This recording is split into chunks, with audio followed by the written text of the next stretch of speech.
Olá, mais uma vez. Que bom ver você aí do outro lado da tela, compartilhando comigo saberes e aprendizagens. Gente, vamos discutir hoje a história da educação profissional e tecnológica no século XIX. O Império compreende o intervalo de 1822 a 1889, entre a independência e a república. Contudo, esse período não se configurou muitas rupturas na educação profissional brasileira.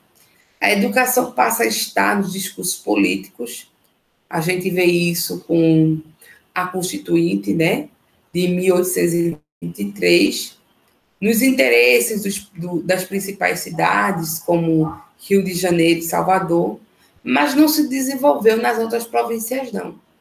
Apesar da Constituição de 1884 ter assegurado a instrução primária a todos os cidadãos.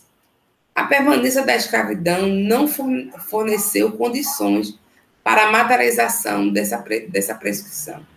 Basicamente, cabe a essa Constituição o preceito de ser a primeira a garantir a educação como um direito declarado sem consequências políticas, sem consequências das políticas públicas. Então, estava lá no texto constitucional, mas não havia nenhuma política pública que viesse a garantir essa instrução primária gratuita para todos os cidadãos do Brasil. Como vemos em muitos textos, ainda hoje constitucional, várias garantias, mas que essas garantias não se consolidam, né? não se detém, não se expande por falta de políticas públicas. Mas, dando continuidade ao nosso estudo, né, para a gente não perder o fio da meada, vamos ver o modelo de aprendizagem de ofício no período colônia se firmou pelo desenvolvimento do próprio Brasil, mas não conseguiu se desvincular do preconceito e da discriminação que era oferecida às famílias humildes, aos pobres desvalidos com o trabalho manual. Isso aí, quem vai falar é Santos no seu texto. A gente está deixando aqui como referência para vocês, se vocês quiserem aprofundar o estudo de vocês em relação a esse período. Outra coisa importante que eu venho trazer para vocês é a criação e a manutenção dos estabelecimentos de ensino que retiravam as crianças e os adolescentes desvalidos da rua e possibilitava o aprendizado de um ofício. Isso levado por um pensamento positivista que teve ecos aqui no Brasil com a criação das escolas profissionais, profissionalizantes dos desafortunados e pobres e órfãos. Então, também nós vamos também ver as academias militares, como a exemplo do Rio de Janeiro, que implantavam os cursos de formação profissional para as crianças pobres, destinada a formar mão de obra para a manutenção dos seus arsenais, e essa disciplina militar, e depois dessas crianças virarem adultos, elas podiam escolher trabalhar e dar continuidade à sua carreira militar. Também vemos entre 1840 e 1856, nas principais capitais e províncias, foram criadas as casas dos educandos e estabelecimentos que trabalhavam com a disciplina militar para essas crianças que eram abandonadas, com a missão de minimizar a criminalidade e a vagabundagem. A gente também está deixando um texto complementar para vocês poderem estar dando uma lida e se aprofundando mais sobre esse assunto. Também a gente vai ver em 1854 que foram criados estabelecimentos especiais, nomeados de asilos da infância dos meninos desvalidos, que recebiam os menores abandonados, onde crianças e jovens aprendiam as primeiras letras e eram levadas a oficinas públicas e particulares para aprender os trabalhos manuais. A gente também vai encontrar essas referências no texto de Cunha.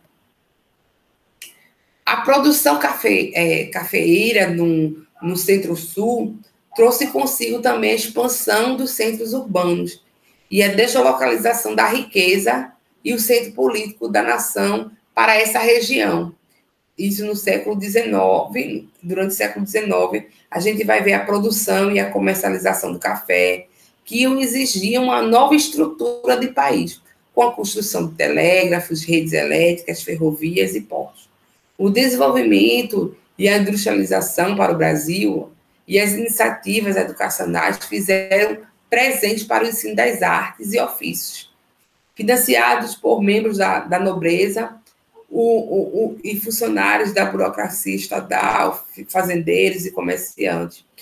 A gente também vai encontrar referências históricas dessa expansão e dessa modernização do Brasil no texto de Santos, onde a gente vai estar deixando para vocês também disponível, se vocês quiserem também tá se aprofundando nesse conhecimento.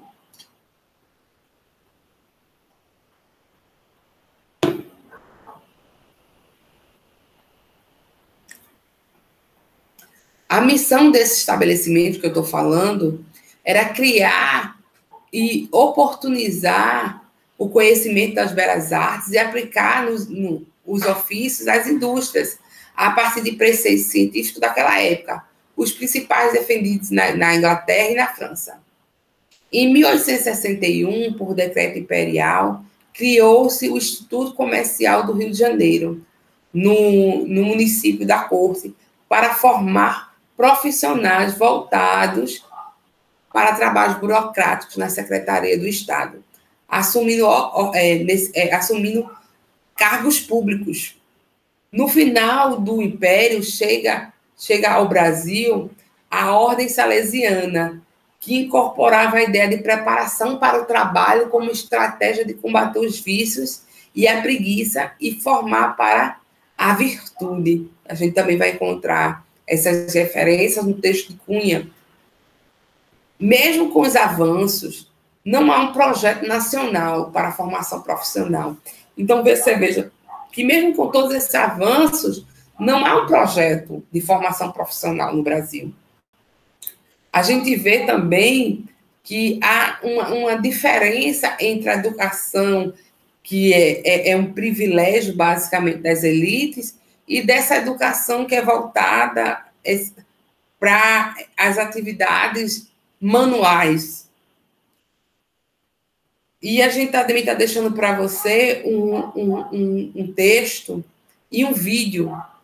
O vídeo é do professor Cássio, da Universidade de Minas, para vocês poderem dar uma olhadinha, que ele vem explicando também melhor sobre as associações nessa época do Brasil Colônia e sobre um pouquinho dessa história da educação profissional. Então, a gente está deixando aqui embaixo o link e eu espero que vocês vejam e analisem com carinho.